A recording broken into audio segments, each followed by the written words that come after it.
In the fight between Anthony Pettis and Stephen Thompson, we've witnessed an example of how a small opening can cost you a fight if your opponent takes advantage of it at the right time. My name is Michael, and in this fight review we're going to take a look at what happened during the fight and break it all down.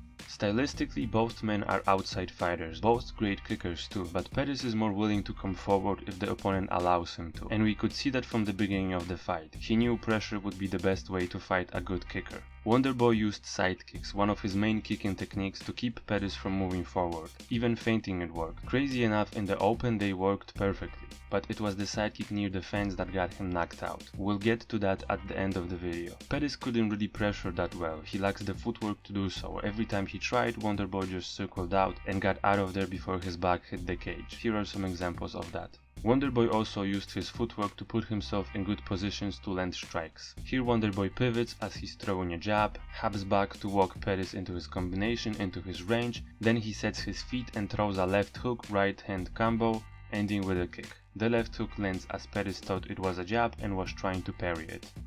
Here's a little flurry from Wonderboy, from orthodox stance. He feints a jab, Pettis tries to parry it, and Wonderboy follows up with a left hook that lands on the same side as the jab was thrown, and then a right hand which Pettis blocks. Here Wonderboy throws a kick, switches to orthodox, angles out while throwing a jab, and punches while shifting his feet. Only one punch got through, but it shows that he was controlling the fight up until the knockout. Pettis here throws a little Superman punch, not very committed, but it was the first punch that he landed in the fight. Here Wonderboy circles out, sets his feet, then feints a jab while he takes an outside angle with his footwork to align his left hand that sneaks through the guard, and then throws a right hand as he shifts his feet again. Here Wonderboy is manipulating Pettis' defense, throwing a body punch that makes Pettis cover up and exposes his head to a right hook. Same here, he feints a jab to the body, then throws an actual one and makes Pettis cover up, then finishes with two hooks upstairs. One thing that Pettis did really well was to kick with Wonderboy. You can't just let your opponent kick you, otherwise you're giving away the kicking range for free.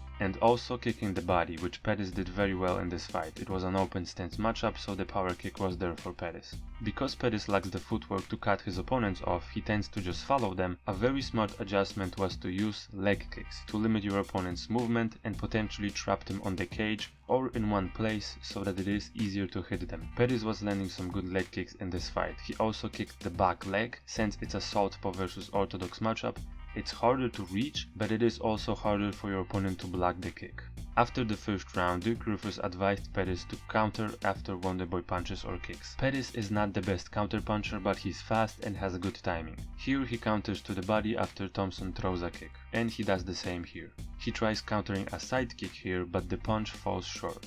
This was a minute before the knockout, and here's the finish. It's possible that Pettis has learned the timing of the kick and the positioning Wonderboy takes after throwing it, and adjusted with a Superman punch, which is harder to see coming. Or he might have just timed that punch very well without the previous knowledge about the kick and positioning. That's also possible, but the timing here is the key. Wonderboy overexposed himself with the kick just for a brief second. He threw a technique that needs a reset and space to get back into your stance. Pettis took advantage of that and timed the punch perfectly. So Wonderboy throws a jab and brings his back leg forward to load the side kick. He throws it, Pettis bounces his back off the fence, and before Wonderboy can take another step, Pettis performs a Superman punch, bringing his back leg forward and then launching it back, creating a forward momentum, and puts that energy into a punch that connects while Wonderboy is standing sideways and touching the ground only with the toes of one of his feet, so the force of the punch travels right through his head instead of the body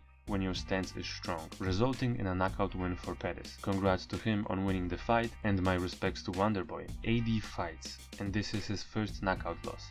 I'm sure he's going to come back stronger than ever. If you enjoyed the video, give it a like and subscribe for more. Thanks for watching. We'll be back though. We'll be back on top, crushing people before you know it. We'll be back on top, man.